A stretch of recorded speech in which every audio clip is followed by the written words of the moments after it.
નમસ્કાર, Selvi teaching creation YouTube ચેનલમાં તમારું સ્વાગત છે. આજે આપણે ધોરણ 4ના ગણિત વિષયમાં પ્રકરણ 8 ગાડું અને પૈડાનો અભ્યાસ કરીશું, જેનામાં આપણે પ્રાથમિક માહિતી તો મેળવશું, સાથે સાથે આપણે કેવા દાખલાઓ પૂછાતા હોય છે તેની ચર્ચા કરશું. તો સૌપ્રથમ આપણે એનો અર્થ મેળવીએ તો ગાડું અને પૈડાનો આકાર કેવો હોય છે તો કે ગોળ હોય છે. એટલે કે આપણી સાદી ભાષામાં આપણે એને ગોળ કહે છે, જ્યારે ગણિતની ભાષામાં તેને વર્તુળ કહે છે. ગોળ આકારની બીજી વસ્તુ એટલે કે વર્તુળ આકારની વસ્તુઓ કઈ કઈ હોઈ શકે તો ઘડિયાળ, સૂરજ, બટન, બોટલનું ઢાંકણ, બંગડી, કુંભારનો ચાકડો, છાણાનું ઉપલું, ચાંદલા, એવી ઘણી બધી વસ્તુઓ છે કે જેનો આકાર છે એ ગોળ હોય છે.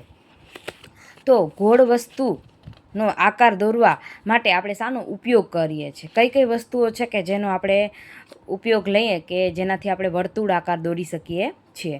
તો બંગડી છે, બોટલનું ઢાંકણ છે, થાળી છે, ડીશ છે, પરિકરનો ઉપયોગ કરી શકીએ. દોરીનો ઉપયોગ કરીને, દોરી એટલે કે એક દોરીના બે છડામાં એક છડા ઉપર ખીલી બાંધવાની અને એક છડો આપણે વચમાં રાખવાનો, અથવા કે ખીલી બાંધીને વચમાં રાખી દેવાનો. બીજા દોરાથી આપણે આખું ગોળ રાઉન્ડ પણ બનાવી શકીએ છીએ. એ જ રીતે સૌથી મહત્ત્વનો ભાગ એટલે કે વર્તુળના ભાગો. તો વર્તુળના ભાગો કયા કયા છે તો કે વર્તુળની ત્રિજ્યા હોય, વર્તુળનું કેન્દ્ર હોય, વર્તુળનો વ્યાસ હોય અને વર્તુળની જીવા હોય. તો આ આપણું છે વર્તુળ, જેમાં ઓ છે એનું કેન્દ્ર છે. ઓથી એ શું છે તો કે જ્યારે અડધો ભાગ પડે એટલે એ ત્રિજ્યા બને, તો ઓથી એ છે એ વર્તુળની ત્રિજ્યા છે. હવે આખું આ પી ક્યુ લઈએ તો એ વર્તુળનો વ્યાસ બને, પણ જો અડધું લઈએ તો એ વર્તુળની ત્રિજ્યા બને છે. પણ આ જે કેન્દ્રને ટચ કરતું નથી તો તેને આપણે શું કહીશું તો કે જીવા કહીશું. તો આપણે આના આધારે આવા દાખલા પૂછાતા હોય પરીક્ષામાં કે આવી આકૃતિ આપેલી હોય અને આપણે આ ભાગ વિશે આપણે કહેવાનું હોય કે ઓ છે એ શું છે તો કે વર્તુળનું કેન્દ્ર છે, ઓથી એ વર્તુળની ત્રિજ્યા છે, ઓથી ક્યુ એ વર્તુળની ત્રિજ્યા છે, ઓથી પી વર્તુળની ત્રિજ્યા છે, અને પી ક્યુ આખો જો સીધો આખી રેખાખંડ સીધો લઈ લેવાનો છે, જેમાં કેન્દ્રનો ઉપયોગ થવો જોઈએ. જ્યાં કેન્દ્રનો ઉપયોગ થતો હોય તેને જ વર્તુળનો વ્યાસ કહેવામાં આવે છે, જેના વર્તુળના બંને છેડા અડતા હોવા જોઈએ.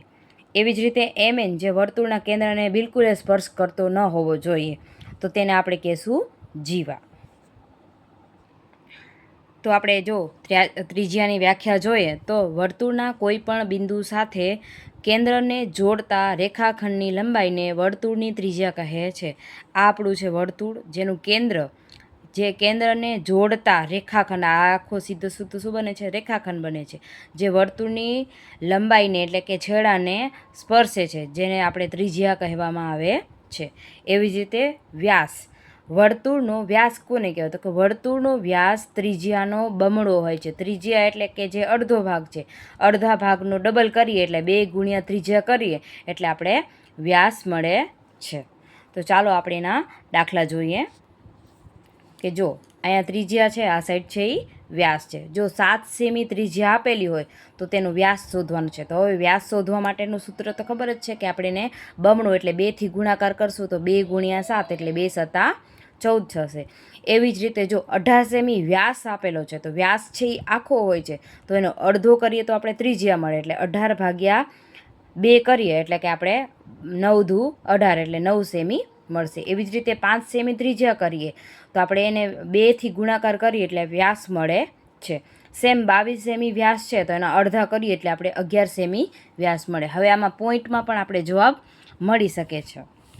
હવે સૂત્ર છે તો સૂત્ર જો આવડે તો આપણે દાખલા ઇઝીલી આવડી જાય છે. જો ત્રિજ્યા આપણે શોધવાની હોય ત્યારે હંમેશા શું કરવાનું તો કે વ્યાસ ભાગ્યા 2 કરવાનું, અને જ્યારે આપણે વ્યાસ શોધવાનું હોય ત્યારે આપણે 2 ગુણ્યા ત્રિજ્યા કરવાનું હોય છે. વ્યાસ એટલે આખાના ભાગમાંથી અડધો કરવાનો છે, એટલે વ્યાસના અડધા કરવાના છે, અને આપણે જ્યારે વ્યાસ શોધવાનું હોય ત્યારે ત્રિજ્યાના 2 ગણા કરવાના હોય છે. એ જ રીતે જો આપણે આ વર્તુળ છે તો વર્તુળના 2 ભાગ સરખા કરીએ તો આપણે એ આકાર બને છે એ અર્ધ વર્તુળ બને છે. આપણે રોટલીના પણ 2 કટકા કરીએ એવી રીતે કોઈ વર્તુળના પણ 2 કટકા સરખી રીતે કરી શકીએ છીએ. એવી રીતે વર્તુળના 4 ભાગ પણ કરી શકીએ છીએ. આખા વર્તુળનું કેન્દ્રથી માપ લઈએ તો 360 જેટલું થાય.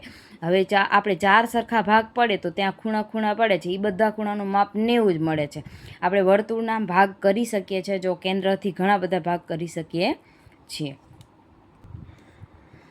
સામાન્ય પ્રશ્ન એવા છે કે વર્તુળને માત્ર કેટલા કેન્દ્ર હોય તો એક જ કેન્દ્ર હોય છે. એક વર્તુળને માત્ર એક જ કેન્દ્ર હોય છે. જ્યારે વર્તુળને ત્રિજ્યા ઘણી બધી હોઈ શકે, જીવા પણ ઘણી બધી હોઈ શકે અને વ્યાસ પણ ઘણી બધી હોઈ શકે. આપણે બનાવી શકીએ છીએ, પરંતુ કેન્દ્ર હંમેશા એક જ રહેશે. આ યાદ રાખવાનું.